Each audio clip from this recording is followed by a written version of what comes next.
Thinking of making your next car an electrified one? Well, there's an awful lot of choice available to you these days. In this film, we'd like to briefly guide you through a few of your options: mild hybrid, full hybrid, plug-in PHEV hybrid, full EV, and hydrogen fuel cell. Whatever your preference, our sales team are expert in each area and can talk you through all the model options in each category so as to quickly find the perfect one for you and your budget. Let's start with the most affordable category of electrification these days, that for mild hybrids.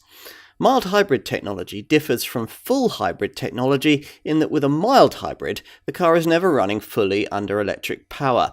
A small battery secreted beneath the front or rear seats, powered by brake regeneration, merely helps out with energy provision and slightly boosts acceleration. That means the efficiency returns of a mild hybrid aren't nearly as good as a Prius-like full hybrid, but then mild hybrid models cost a lot less.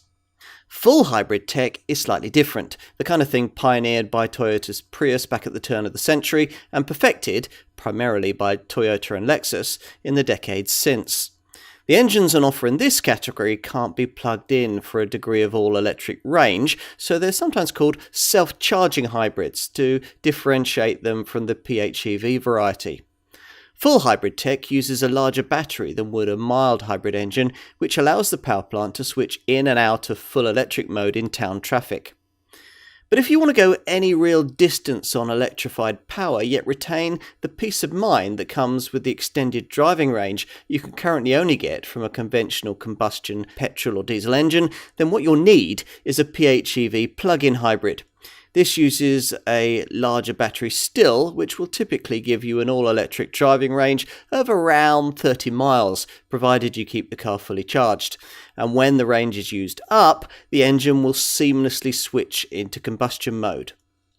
Because the current WLTP industry fuel and CO2 measuring system takes a PHEV model's all-electric driving range into account, incredible sounding 3-figure combined cycle fuel economy figures and sub 50 grams per kilometre CO2 readings are routinely quoted for PHEV models.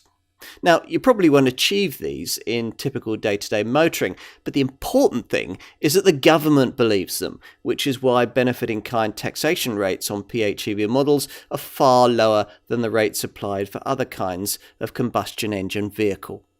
But what none of these various hybrid options can do is totally eradicate harmful CO2 emissions and noxious fuel pollution. To achieve that, the most obvious route is to get yourself a full EV, fully electric model. These kinds of cars, BEVs, will still only be suitable if you have off-street parking and only typically undertake short to medium length journeys, but they've come on a long way since you last looked. Stung into action by US brand Tesla, the major makers have now developed full EVs that really can go a decent distance between charges. The better, smaller models can now travel over 200 miles between charge-ups, while for large luxury electric vehicles, usually luxury SUVs, the figure is closer to 300 miles. Now, because a full EV has a much larger battery than a PHEV, it will of course take much longer to charge up. Just how long depends, of course, on the type of supply you use. The industry likes to quote recharging time figures from public rapid chargers that can typically replenish an EV model's battery from empty to about 80% in under 45 minutes.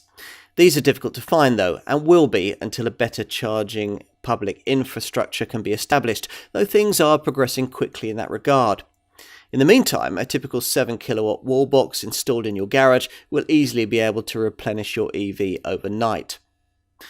Not everyone likes the idea of electrification though.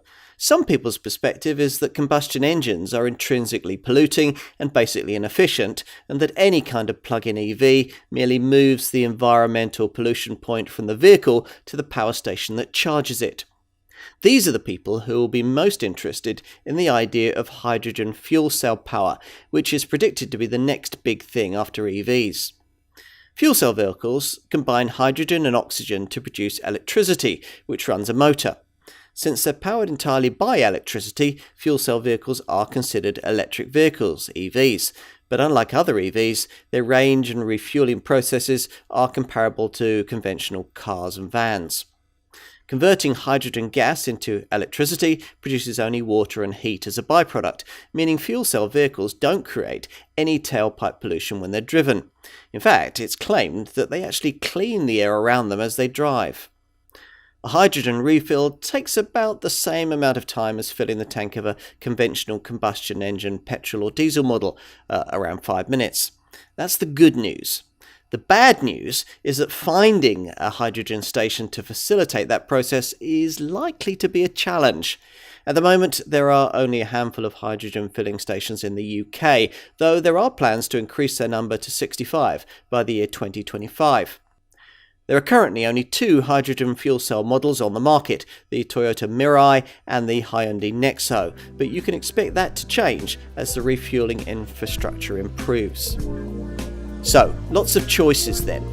The EV route that works best for you will depend on lots of factors. To name just a few things, your budget, your motoring preferences, whether you have off-street parking, the length of journeys you typically do, your environmental outlook on life, and so on. And the sheer multitude of choices now on offer can get confusing. Let us help guide you through it all. Our business has been finding the right EV for people since electrification in the industry first started. And once you've made your choice, we'll be with you every step of the way.